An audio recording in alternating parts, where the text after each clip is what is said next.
How's it going, team? Welcome back to another episode of the Average Jacks podcast, where we bring you real conversations with incredible people. I'm your host, Jack McKeenan, and today's guest is someone I'm really excited to share with you. We're talking to the Period Nutritionist, Molly Sykes. Molly is a nutritionist who's on a mission to help women balance their hormones, heal their menstrual cycles, and truly thrive by understanding how diet and lifestyle can deeply impact their overall health. She takes a holistic approach to everything she does, and in today's episode, we dive into her personal journey, how she got to where she is today, and the real life experience that shaped her path. We also cover some shocking insights about how much your diet and lifestyle can really affect your menstrual cycle, whether you're dealing with hormone imbalances or just curious about the connection between nutrition and menstrual health. This episode is full of useful, eye-opening information. But before we jump in, a quick shout out to our sponsor, Veriba Strength. Get 20% off their fitness gear by using the code AverageJack at www.veribastrength.co.uk. And if you're enjoying the podcast, please take a moment to subscribe and leave us a review. It really helps us grow and keeps bringing you great content. Also, for more updates and content, head over to www.jackmckeenan.co.uk. Now, let's dive into the podcast with Molly. Peace.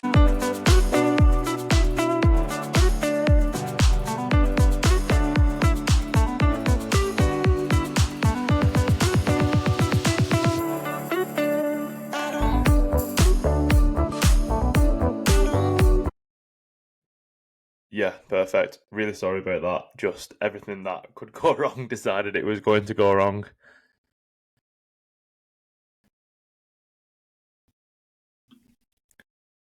How are you feeling now? It's the first day that I feel like to have, which is good. Good. Yeah, it's always good to sort of feel 100% when doing something like this because it is quite. I think people don't realise that it's quite taxing to sort of just be so tuned into a conversation for quite a long time. Yeah. Because you're just sort of like laser focused into it. Well, usually anyway. Yeah, it's like that brain power as well. Just Yeah, just getting into like a proper flow state and just staying there.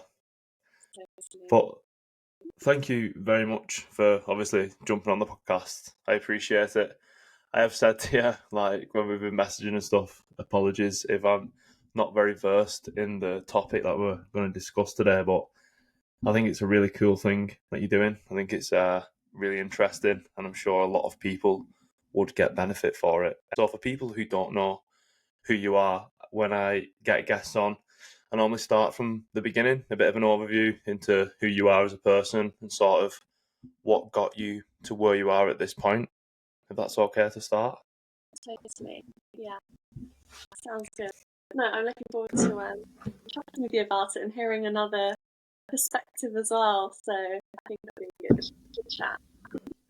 Yeah, so yeah, just I'm sure it'll be sort of explained in like layman's terms for me. So I'm assuming anyone who listens to it, it'll be a good sort of base level to get in. So like, if you look back from when you was sort of, younger and sort of what you wanted to do when you was older, is this where you'd expect to be if you look back now? I think so. I think I've always been interested in nutrition, and it's only because of my own personal struggles that I've ended up in the world of hormone health and women's menstrual cycles. So yeah, it seems like a natural progression to end up here, really. And it's quite nice to be working for myself and also working in an area that I'm so passionate about. So yeah, it definitely hasn't been one of those, when I grow up I want to teach women about their menstrual cycles. Yeah. But I'm definitely, in the health space and where I sort of saw myself going, I guess. So how did it sort of come around to getting into nutrition? So you mentioned there that you sort of expected to get into this sort of, maybe not this specific niche of, like hormone health and women's menstrual cycles and stuff like that, but what was always sort of the giveaway that you knew you was going to get into nutrition? Yeah, so I mean, at school I was always quite sporty, loved PE, did every after school club there was. So when it came to picking a uni, because everyone goes to uni, and it was just like that natural next step. I was like, oh, my good at, I quite like sport, so I went down the exercise science route, and absolutely loved it. And then, fortunately, with like my degree, it was a very broad range of everything to do with health, from like physiology to nutrition to psychology. And nutrition was what I was really interested in. And then when I was struggling with my own nutrition and health in my undergrad, it made sense to me to do my master's in nutrition, partly out of interest, and I think partly out of desperation as well, not knowing how to eat and take care of my own body. So yeah, I was always going to end up in the health space, and it was just through my own personal experiences that I gained such a passion in nutrition and an interest in it. And I think something you mentioned then, which is, something that's not uncommon for sort of the everyday person, is not really knowing a lot about nutrition and the foods we should be having, and the impact that has on our hormones, our mood, everything that we do. We're sort of taught, I think anyway, in school, sort of a dumbed down version of nutrition and what we should be eating. It's very sort of cookie cutter. It's sort of, oh well, it's one fits all, and that's just not the case, is it? And you mentioned there obviously your own personal journey with that, and sort of was there like an epiphany or sort of that sort of eureka moment to be, right, this is what I need to do and this is how I'm doing it, or was it just like you mentioned, sort of a compounding effect? Yeah, I guess there wasn't so much a eureka moment.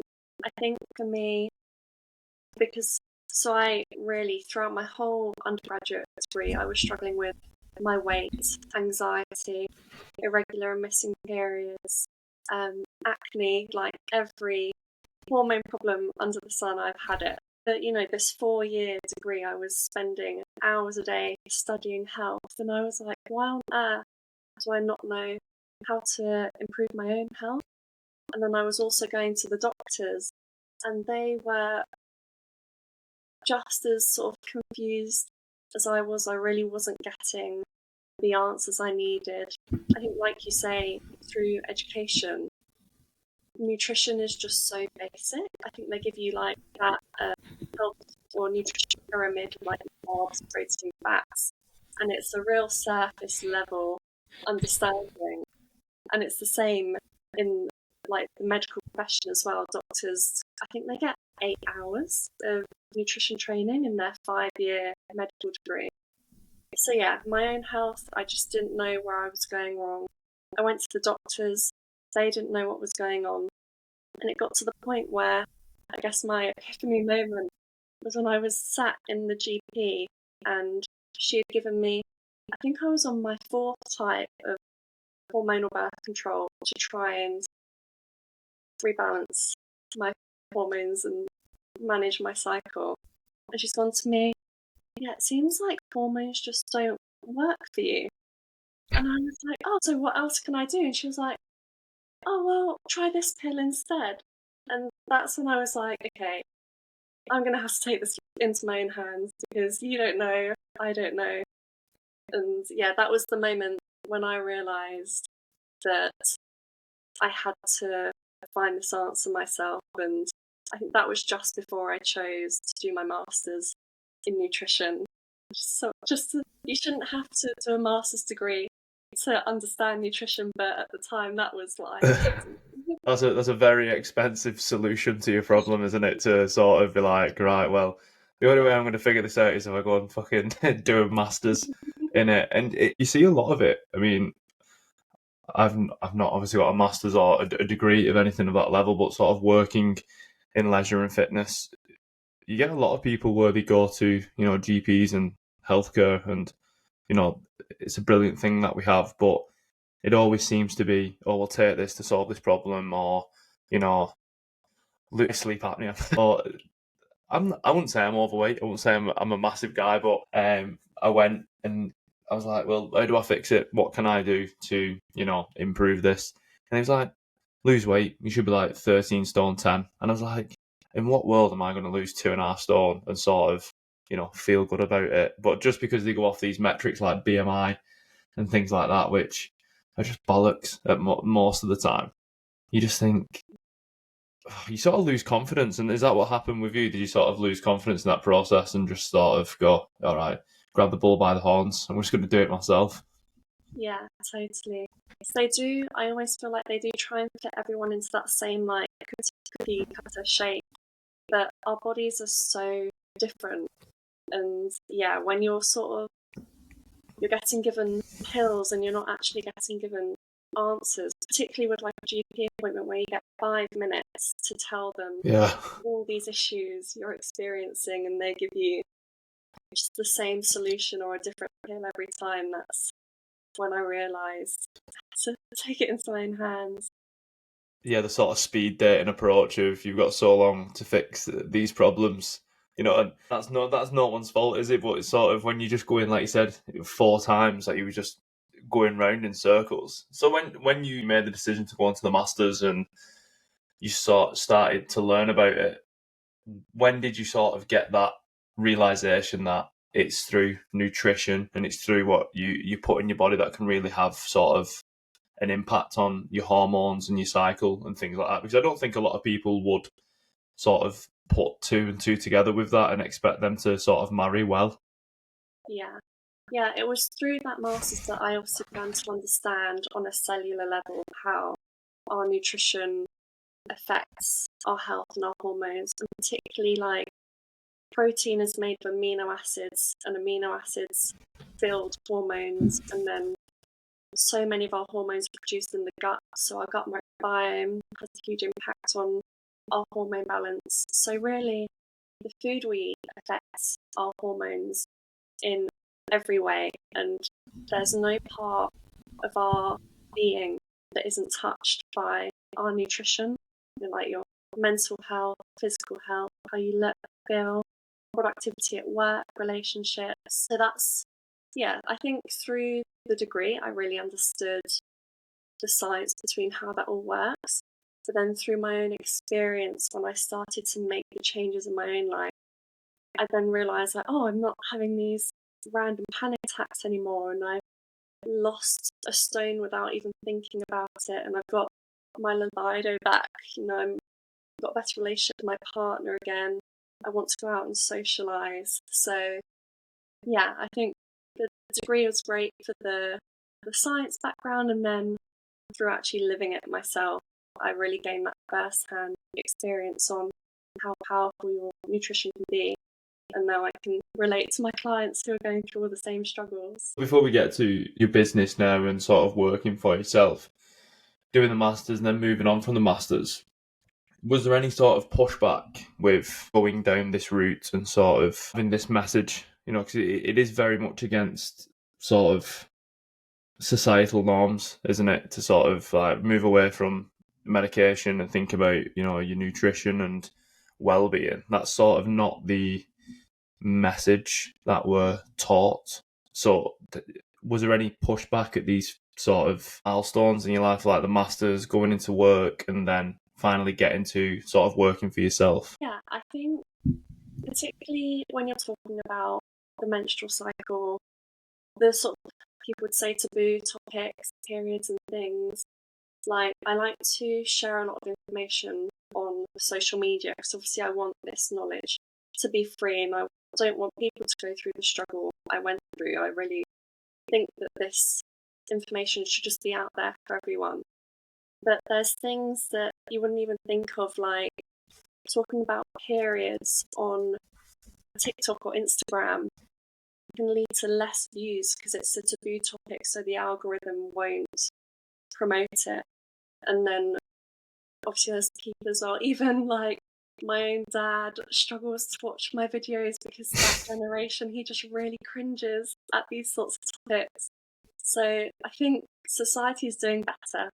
We're definitely improving in terms of just opening up about these things, and there are so many amazing influencers and health professionals out there who are making this far more well known and widespread.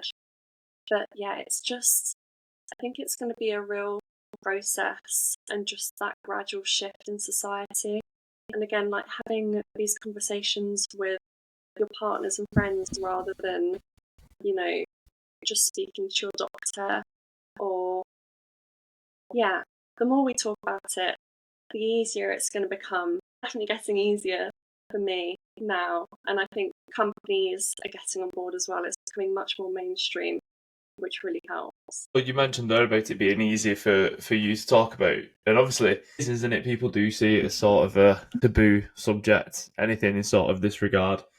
And was it awkward for you initially as well to sort of raise this issue and then approach people with it? Because I can imagine that it must have been, especially like you mentioned your dad there, and there'll be people that I talk to, and they'll probably be like, it was what you had who on, and like it's everyday life, isn't it? I think there's so many women who go through these issues of like like irregular cycles and stuff like that, and endometritis and things like that. Even just speaking to people that I know, it's a lot more common than you think.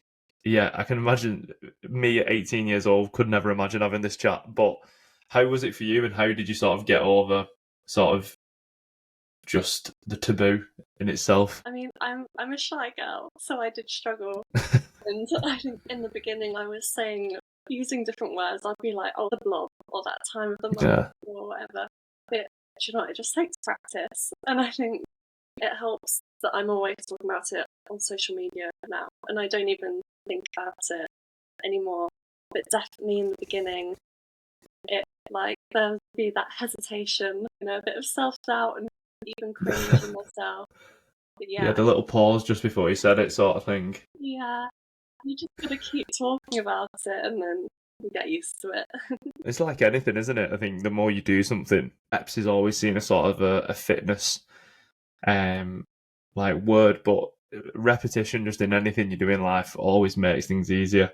So yeah, it's good to know that even sort of yourself at some point was like a bit uneasy with it. It makes me feel a little bit better, because there's been times in the past when I've definitely, I think, especially from a man's perspective, it's something that we have no real understanding of, and that's probably like you mentioned about a generational thing.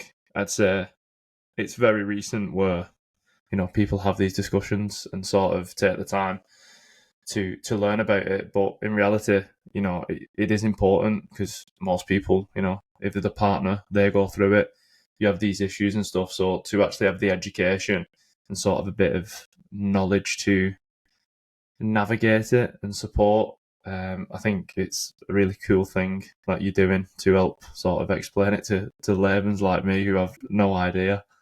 So you mentioned there about you now work for yourself. So a bit about that. How did that? What was the step to be like, right? It's time for me to sort of break away from working with companies, working for other people, and sort of go full into this. Yeah, I think I was always probably going to work for myself because that's what my parents both do. So Mm. I just from a young age I saw the lifestyle they have and thought that's what I wanted to do. And I worked with loads of really great nutrition companies and had on paper amazing jobs, but I just wasn't getting that purpose. I wasn't waking up every day and loving what I do and really feeling like I was doing what I'm meant to be doing. So I did make the leap quite recently to just completely invest 100% of my time in my business, and I just really love having that one-to-one connection with my clients and supporting them on a really personal level with their hormone journey, because it is such a personal journey to be going through, and it really requires that one-to-one support and attention. And I just feel like I owe it to myself and my clients to give them my all. And now I'm just so happy that I get to wake up doing what I love, and it's so worth it when someone gets a win or gets their period back. So yeah, it was scary, but I'm happy I made the leap. I mean, you can just sort of tell, just speaking to you and sort of how you speak about it, like how sort of rewarding it must be for yourself. So you spoke there about working with clients. How do you approach sort of, again, going back to what we've mentioned and we've talked about sort of the societal norms of this and sort of what we were probably taught in school and sort of the education that we was given, which is, follows probably using like pharmaceuticals and stuff like that. How do you approach making that sort of substantial change for people who come to you and, they're like, oh, I've tried everything, I've tried every pill, I've done this. Is there any reluctance from people to sort of go trust nutrition and do this? And how do you approach that? Totally. Yeah. I mean, especially because we have all grown up, you do trust your doctor, and as you should.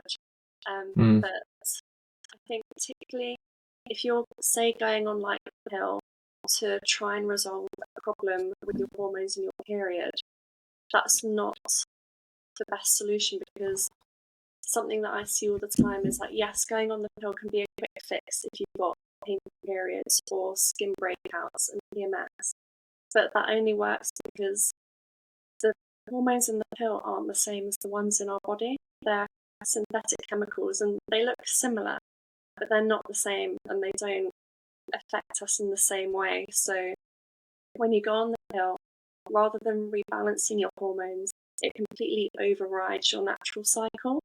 So that will then mask the symptoms that you've experienced.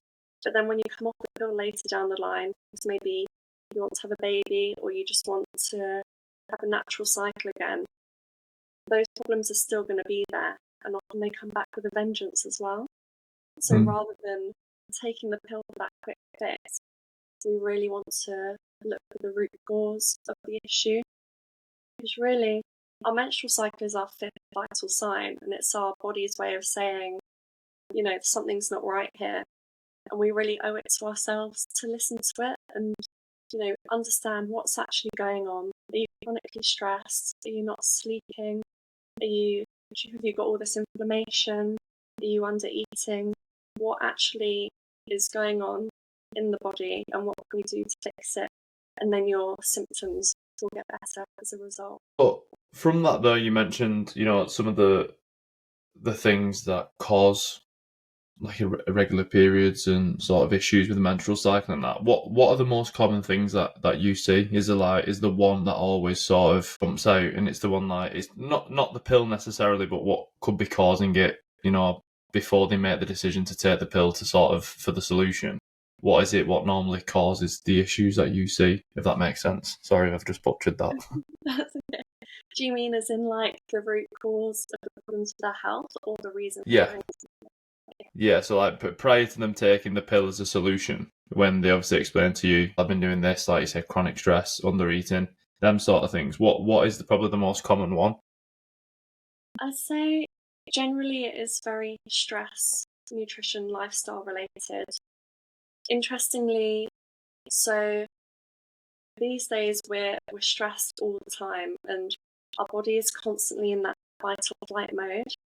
And years and years and years ago, if you were being, say, chased by a tiger, your body would shut down any non-essential systems so that you could run away and survive. And these days, our body doesn't actually understand that our life isn't being threatened at all times anymore. It doesn't know if you're being chased by a tiger or if your boss has sent you a crappy email. And it's like shutting down all these systems just to help you survive. And your reproductive system is the first thing that goes out the window. Because obviously, if you're not safe, then you can't have a baby and reproduce. So, yeah, generally stress is a huge one. Not getting the right nutrition and just having quite an unhealthy lifestyle can cause so many problems. I think it's interesting you mentioned that, because I've had people on for different areas and different sort of backgrounds, and if they have sort of client-based businesses and they work with people, they always mention about, a couple of times now, people have mentioned sort of our brains aren't really processed to deal with modern day issues. We sort of got this, it's still wired to, like you said, being chased by tigers and things like that, and sort of being overstimulated by social media and like I said, crappy emails off your boss. What are sort of the things that you recommend to your clients and people that you work with to sort of de-stress? Is there anything sort of that is always a go-to for you to first and foremost try to sort of calm and just relax a little bit more? Totally. It's different for everyone, really. I always suggest that people should take 10 minutes out of their day, just do one thing that improves their stress, whether it's like going for a walk, journaling, meditating. It looks different for everyone, but making your stress management a priority and consistently, committing to managing your stress every single day is the first step to even just addressing it and coming out of that fight or flight autopilot loop that you get stuck in so easily. So yeah, I think for me, I spend every evening, I'll do 10 minutes of like either reading a book or writing my thoughts and feelings. Whereas like my partner, he'll make sure that he gets out and goes for a walk every single day, rain or shine. So yeah. And it's so important. It is so important to find that time to almost disconnect and not be sort of attached to our other limb in what our technology is for a lot of people. Yeah, I've obviously did a bit of looking into socials and the stuff that you post, and you did was it the 30 habits that you did the reels and stuff, which I love. Obviously, like this podcast is all based off the book that I did, which is about habits and everything like that. So how important are habits for this, and sort of creating them sort of pathways to get to that point of not relying on medicines and reducing that stress? Is it what you always sort of say to be like habits are what you need to do? I think people sometimes they just think, oh, there's this one thing that I need to do, and once I do that, that's it, I'm sorted then. But when in reality, a lot of what we need to do is sort of ingrain it into our nature. And do you find that a lot of people don't have the correct habits? Yeah, totally. Habits are the key. There is no magic pill, no quick fix. It's all about habits. And I get clients come to me and they expect almost like a set meal plan or a diet that they'll go away and do and it'll fix all their problems. But in reality, no one's going to actually be able to stick to that. There's no point in going for that perfectionist, all or nothing mindset because ultimately it's not going to last. Whereas if you just implement a few, easy, sustainable, healthy habits and build on them with time, that's what's going to improve your long-term health and give you that balance in your life as well. So yeah, and that was something I learned. I did all the diets and took every pill and supplement under the sun. But then when I started just, adding a few little daily changes and improvements, that's when I saw actual results in my health.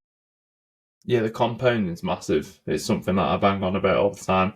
Is you don't need to take big steps to make big changes. It's normally the opposite. You need to take a lot of small steps to make them big changes. So from your own sort of journey, and I normally do this a little bit later on, but while we're on the topic now, I think it's just a sort of a good time to ask it. What are sort of the 3 habits that, are most vital to you as an individual, and what you would recommend to, people in a situation that you was in before you made your change? Yeah, so I would say there are key pillars to our health. Generally, for most people, there's 3 or 4 that are the most important, which would be their nutrition, exercise, and usually either sleep or stress. So when I think of the most important habits for me, they focus on at least one of those pillars. So the first one for me is having a nourishing breakfast every day. So I used to wake up, have coffees until like 2 o'clock, and then I'd have my first meal, and my stress hormones, cortisol, headaches, everything would be completely out of whack. and then I'd be starving, hungry, and then it was just such a bad start to the day. But yeah, I'll wake up, I'll have a balanced breakfast, my protein, carbs, fats, and that's just the best way to make sure I'm getting the nutrition I need first thing in the morning, providing my body with the fuel it needs, and setting myself up for a good day every day. So that'd be my first one. The second one is movement. Just 10 minutes of movement every single day, whether it's walking, dancing in the kitchen while you're making dinner, going to a class, anything that gets you out of your seat, gets that blood pumping, and again, prioritizing it every single day is really key. And then the third one for me is sleep. So I make sure that I wake up and go to bed at the exact same time every day, weekday and weekends, and making sure I get those 8 hours of sleep to really regulate my circadian rhythm, regulate my hormones, and make sure that my body's got that time to rest and recuperate after a long day.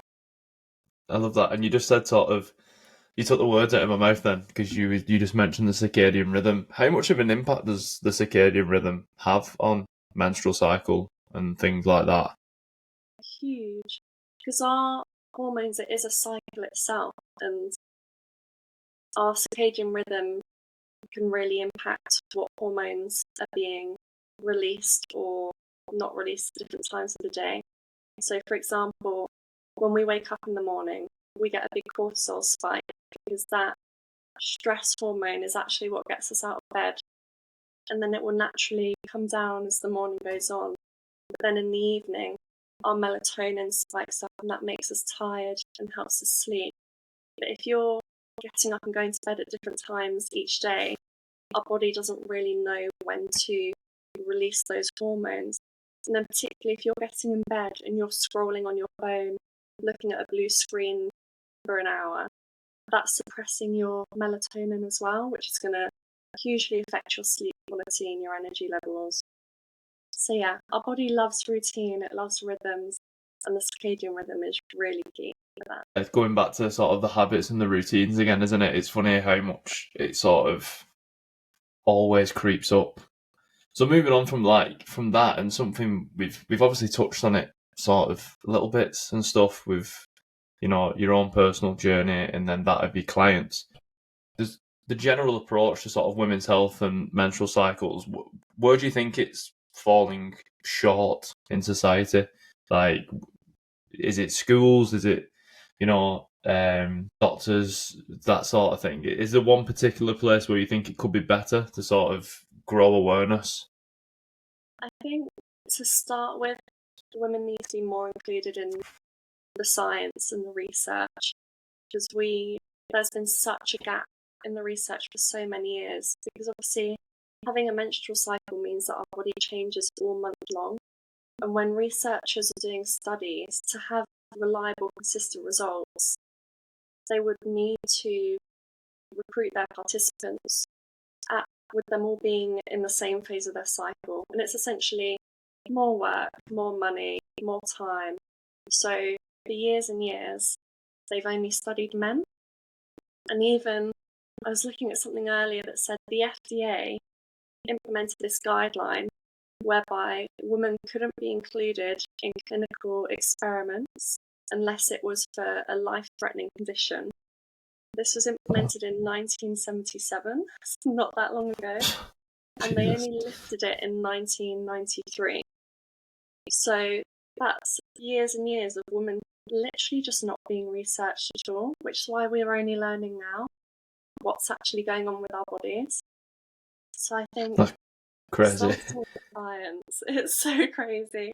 Yeah, starting with the science, and then obviously when we then get these results and this research, we can educate doctors, we can provide more education in schools, which again, there's a huge gap with the schools as well. They don't do really any menstrual cycle education at all. So hopefully, as it becomes less taboo and more people are talking about it, that can be more involved in the school curriculum. It's not just wishful thinking from me. But it seems to be, growing. There seems to be more knowledge about it, and it's coming into like social media. Obviously, the algorithm isn't helping, but there definitely seems to be increasing sort of the awareness of it. You see it a lot more, not a lot more, but you see it more than you did on, TV and things like that, and streaming like this and podcasting and things like that. But going back to something you mentioned before, about the different phases and things like that. Could you explain them and what they are, just for people like myself who only have a very vague sort of understanding and probably not a brilliant understanding? I think it'd be good to sort of go into the basics for anyone to sort of get a good rounded view. Totally. Yeah, the easiest way to understand it is almost like the seasons. So a woman's cycle starts on the very first day of her period, which is her menstrual phase, and this is essentially like her winter. So all the hormones are at their lowest. She's obviously feeling like staying in, not feeling very social or confident. It's really like a bit of a hibernation phase. And then, so the menstrual phase should last from 5 to 7 days. And then once she comes out of her period, these hormone levels will start to rise. And that then enters her into her follicular phase. And this is like spring. So estrogen is the main hormone for this phase, and this makes her feel more confident, more outgoing, a bit more productive and focused and creative. So as those hormones are rising, she's feeling really good. And then the next part is ovulation. And for me, this is like the main event of the menstrual cycle. It's what we do it all for. But the woman will ovulate, the egg will be released from the ovary into the tubes, fallopian tubes. And yes, that is when obviously she could get pregnant. And because our body essentially, like, we need to remember we are animals and the body is designed to reproduce. So when we're fertile and we've ovulated, all our hormones are peaking and we're feeling our absolute best, feeling more flirty, more frisky, more confident. There's even some science to say that our face shifts and becomes a bit more symmetrical to attract mates. We emit different smells. So yeah, that would be your ovulation and that would be our summer. And then once we pass ovulation, we come into the luteal phase, which is the longest phase. It's usually around 2 weeks long, and progesterone becomes our dominant hormone. So progesterone essentially helps to take care of the body in case we've conceived and it's pregnant. So as these hormones are coming down, it's also known as our calming hormone. So we become a bit more introverted again, a bit more reflective, and then we're easing back into the menstrual phase. So yeah, and that's, your winter, your autumn, sorry. So yeah, hopefully that was... That's probably the best I've ever heard it explained. So yeah, to think of it of like seasons makes perfect sense. Like you said, when we was in school and you get, your 20-minute sort of video of your cartoon diagram on the smartboard, and everyone's like looking away and doesn't want to see it. And they're just fighting a losing battle. But yeah, that made perfect sense. So thank you for explaining that, because, there was some things in that I didn't even have a clue about. Which is sort of, it's crazy to think, and like you mentioned there about sort of the education and things like that. Where would sort of, I'm trying to think of the best way to word this and not sort of butcher it so it makes like sense. Is it sort of, groups and sort of, there's a word I'm looking for, like forums and that, of people like yourself that are, trying to spread this message and get, education out there for more people?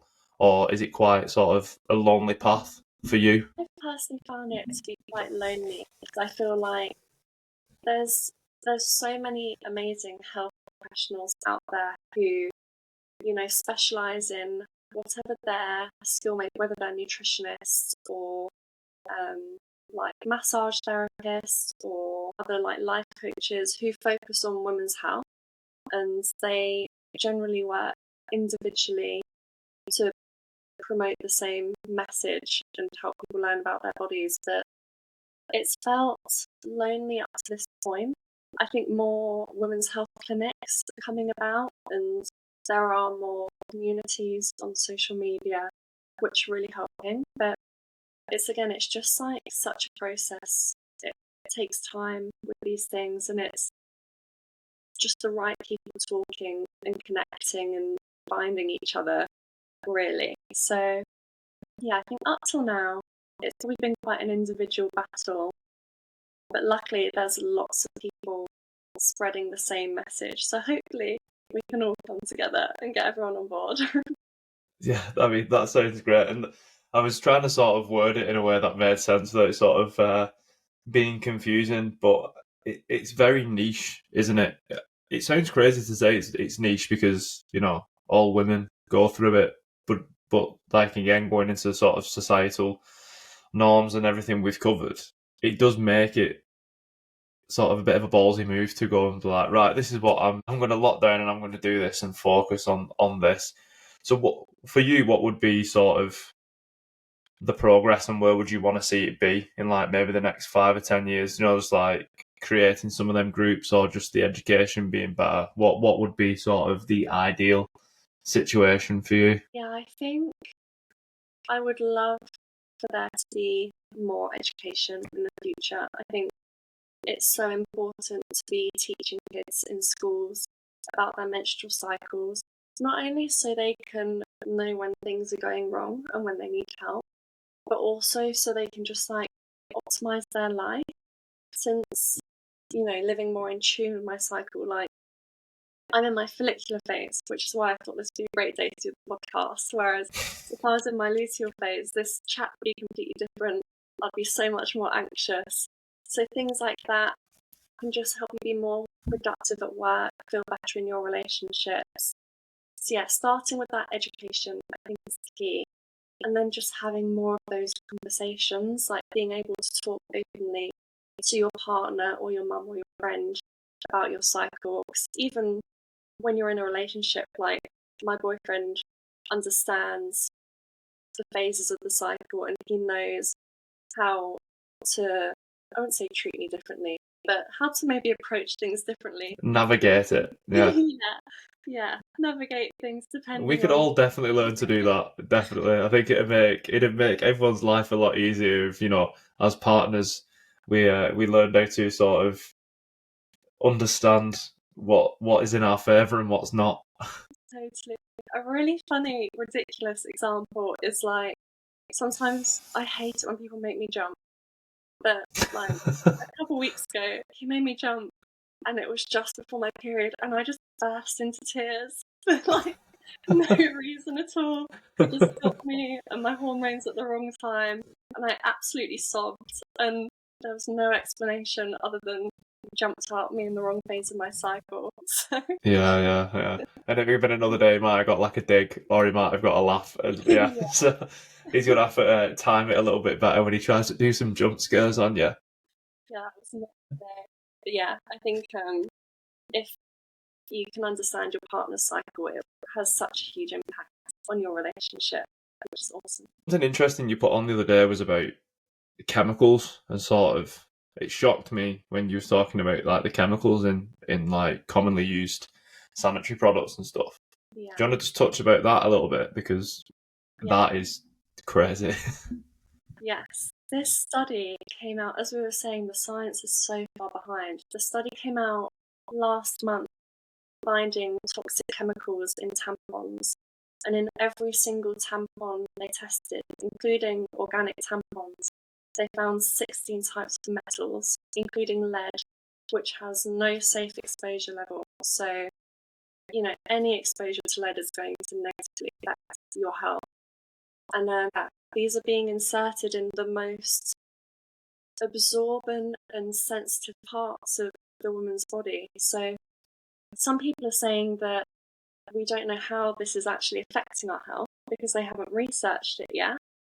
But even the fact that these metals are going into the body and being worn for hours at a time, a whole week of every month, it's so crazy that it's only even been discovered until now. But yeah, there's just such a huge lack of understanding of what's in these products and how they're affecting our health. And I suppose the same, obviously assuming here, you can tell me if I'm wrong, but I imagine the same goes for the pill and, you know, the sort of birth control things, the different sort of aspects, because there's so many different variations of it. And, you know, do you think there needs to be more education on sort of the negatives of that? Because I think it's always sort of portrayed as a very positive thing and has all these, you know, amazing sort of benefits. And in some sense, they do, but you never hear about the real sort of negative side of it. Yeah, I think there needs to be lots more informed consent when it comes to the pill, because you go to the GP with a problem like irregular periods, and even at as early as 14, 15, you're given the pill to manage those symptoms without the real understanding and knowledge of how that's affecting your body. So the pill affects the body in every way, from like your skin and your weight to your mental health. I think I saw a statistic that I can't remember now, but young teenage girls who are on the pill are more likely to commit suicide than those who aren't, because of the effect it can have on levels of depression and anxiety. And people just aren't aware of that, and they'll maybe go on the pill for a minor problem, not understanding the huge effect it has on your health.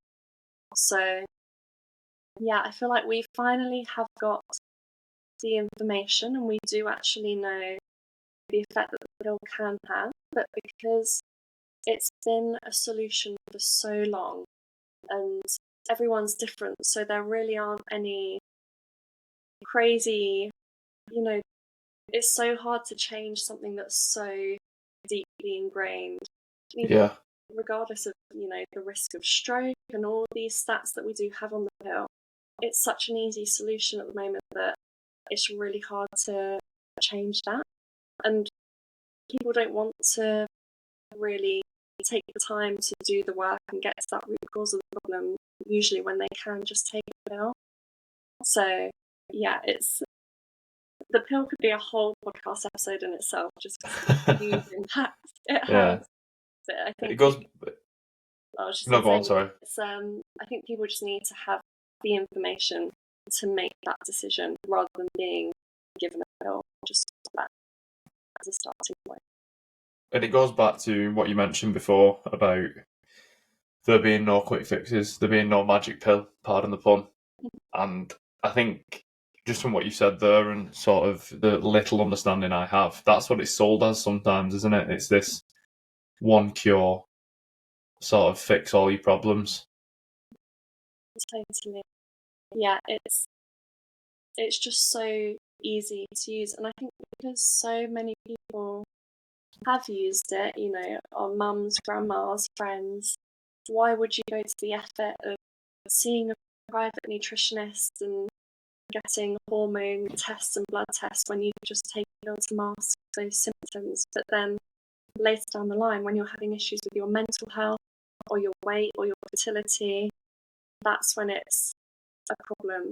But you don't know that when you start taking it at 14, 15 years old. And it's such a important time of your life and such a developmental time. You're developing so much and everything's changing. And like you mentioned about sort of creating, it's the synthetic sort of, you said it, I'm butchering it, but it's replacing it with sort of it being synthetic rather than the actual what the body's creating. And does that have sort of, is there any studies to suggest? Probably not, because you mentioned it before, that there's not a lot of studies. But with that period of developing and sort of your body's going through so many changes as it is, to sort of go on to something that has such a detrimental might not be the right word, but has such a profound effect on changing your body and how it reacts. Do you think sort of going through puberty and taking the pill at the same time causes even more sort of stress on the body?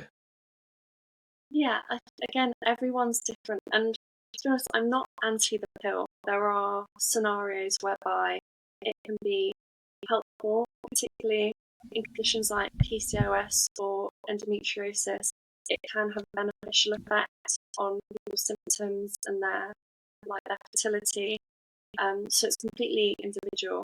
I guess, like, as you say, when you're in those really developmental stages of life, and you're then taking a pill that does change the chemical structure of your brain and how those connections are forming, then it shouldn't just be a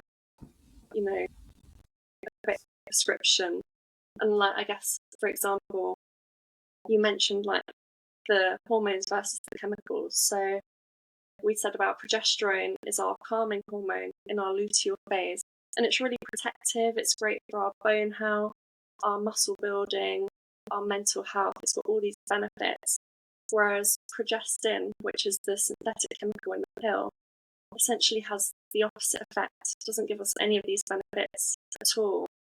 So when you're making that swap at a young age, when our bones are developing, our body's changing, that's inevitably going to have such an effect in the long term on our health and our development. Makes perfect sense. Sort of like, like I said, I have no sort of, not opinion. Well, yeah, I have no opinion because I have no sort of education on the matter as in depth as someone who experiences it or someone like yourself. But when you say it like that, there's definitely, it seems such a massive decision that's just put onto people so sort of willy-nilly. It's just like, here it is, that sound, don't worry about sort of all the issues that could come of it. And like you said, there is, and that was what I was going to ask you, is there sort of scenarios where, it is sort of viable and needed?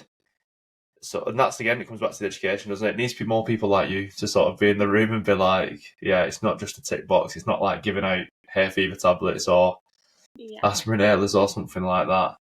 So with people sort of, if they're listening to this and they're sort of thinking, oh shit, yeah, this is me, I'm in that scenario, which I hope they're not in that scenario, but I hope they're listening to it and sort of getting something from this to be like, there is a solution, there is something that I can do. Sort of obviously coming to you and speaking to you would be sort of first port of call, but what is sort of the steps of transition, like coming off, the pill or the birth control that's causing that? Is there any sort of initial steps that everyone should maybe consider or take before doing it or during it? Yeah, I think particularly if you're taking the pill or any hormonal contraceptive and you want to come off that, it's really important for the 3 months prior to be optimizing your nutrition and lifestyle, making sure you're having a really nourishing whole foods diet with some key nutrients like magnesium, iron, because the pill can cause deficiencies as well. So making sure that as long as you're having a balanced whole foods, very plant-rich diet with, again, really high quality protein and fats, that's going to help to support your body for that transition. And then with your other lifestyle factors as well, like exercising, managing your stress levels, optimizing your sleep, these are all the best ways to just help your body through this period. But then I guess everyone is so different, and sometimes you can get post-pill syndrome, which is things like acne or weight gain or spikes of anxiety when you come off the pill, just because your body is going through almost a second puberty, because it's having to figure out its cycle all over again, and your hormones are almost, if you went on the pill when you were 14, before you've gone through puberty, it's really halted that process until you then come off it at, say, 24, 10 years later. Your body needs to then figure out how to have a natural menstrual cycle again. So it can take 2 years for your body to go back to what we would say normal, have a natural cycle. Some people it's quicker. I usually see it takes about 6 months to feel okay again. So yeah, just supporting your body as best as you can. I would recommend obviously working with a professional if that's something you can do. But if not, it's just whatever you can do to really prioritise good health and take care of yourself in any way you can. I'm a bit in shock of it. Like, can take up to sort of like 2 years. That's just crazy for sort of the body to sort of get itself sort of back in tune. And you mentioned there about setting good foundations prior to that, which is obviously great to hear because it's sort of, again, building that habit and that routine, isn't it? We've obviously talked about the pill a lot, but there's obviously other sort of birth controls like the coil, and they have similar outcomes with effects on people's cycles and that. Yeah, I mean, generally, most forms of birth control stop you from ovulating, which is obviously how they stop you from having a baby.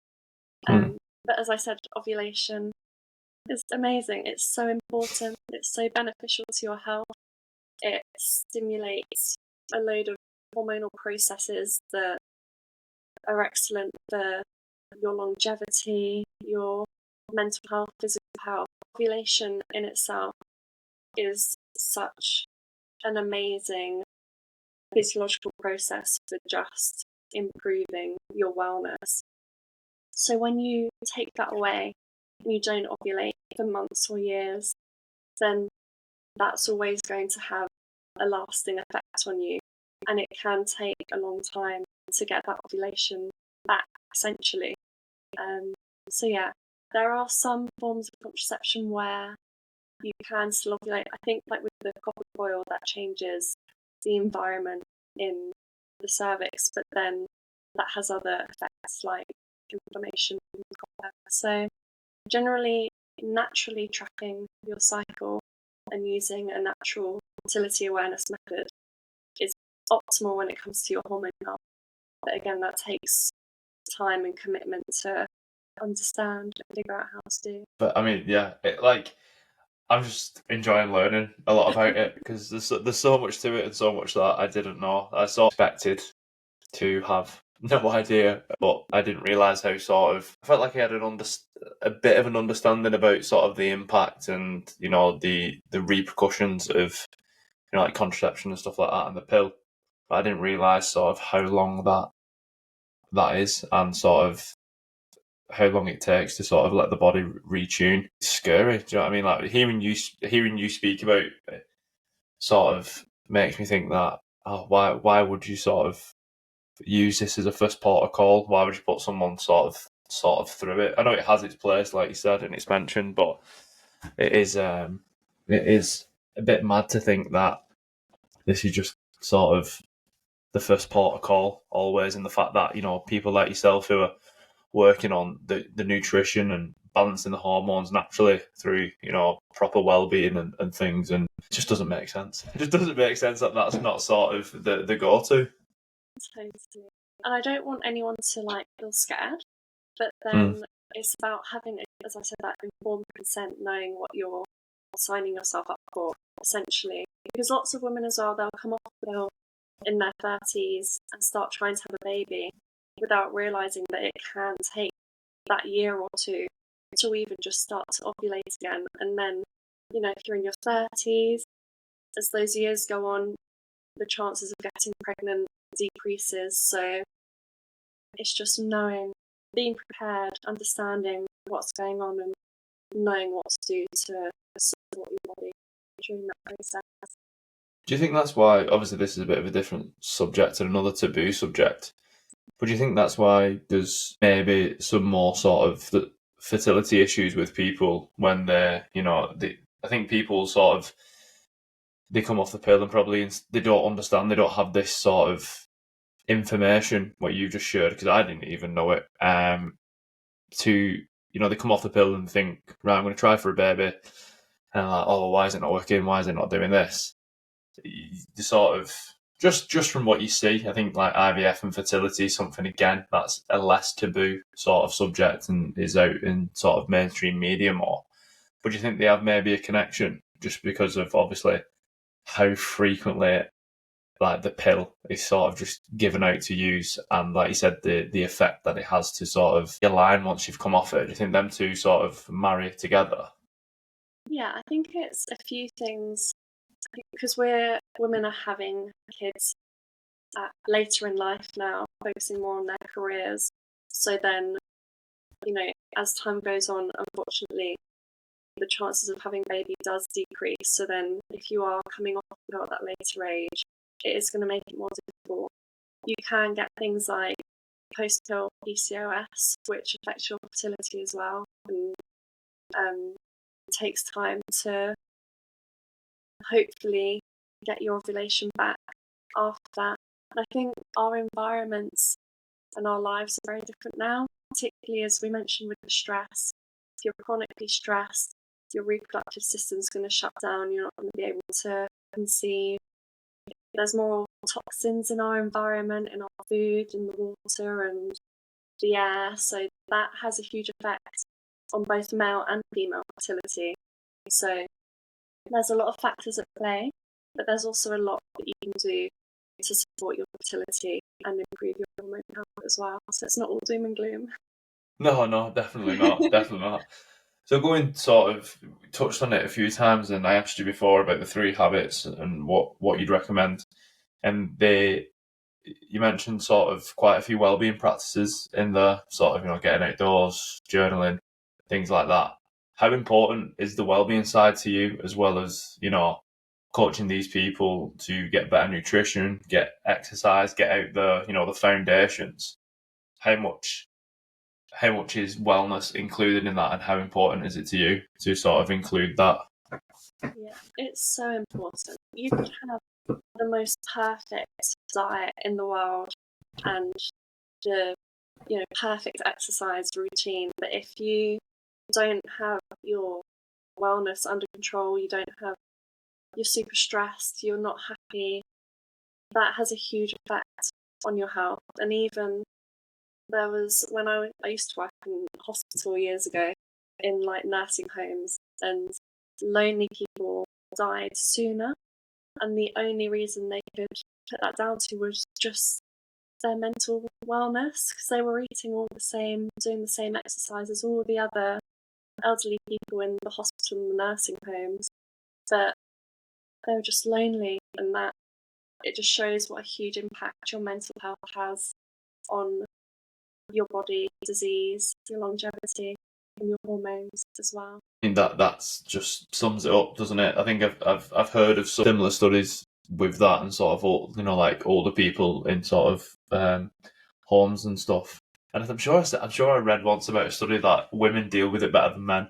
I'm sure there's a study, something that says, if women lose their partner when they're older, they live longer than if a man loses their partner. And I think probably makes sense, because I'd be absolutely useless without Nick. So, but it's all these interesting things in it, and I think well-being and wellness sort of, again, going back to what people think and the narrative is that it's all about hippy-dippy bullshit, and it's all about like just meditating, but people see it as the wrong thing. Like meditating, for me, I meditate, I love it, but it doesn't mean I go and sit in the rain in my sheath and just hum as I do it. It's there's misconceptions, isn't there, about it, and I think it definitely has its place as like the foundations for people. So going sort of a question that I always like to sort of finish towards the end with is, if there was a routine or a habit that you have done in the past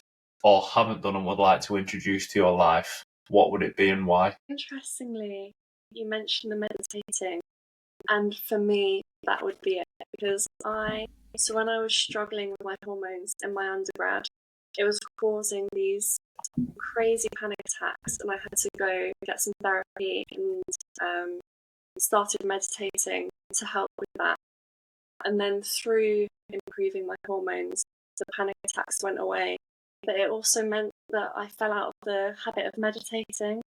And it's the one thing that I haven't been able to get back into. And I would love to just start each day, like even 5 minutes, the Spotify or Headspace clip, to truly meditate, slow down my heart, empty my brain. That's, the one thing that I really want to get back into. It's extremely powerful, sort of doing it and having a very sort of flippant relationship with it that I have, of sort of being really like on it, and I'm doing this and I'm going to get up to like doing half an hour a day and that. And then I sort of found that it's probably something you don't need to do daily. Well, for me anyway, I think it's something that you can just drop in and do it every couple of days, sort of when you're at that level when you need to step back and you need to sort of, you know, bring the speed down a little bit.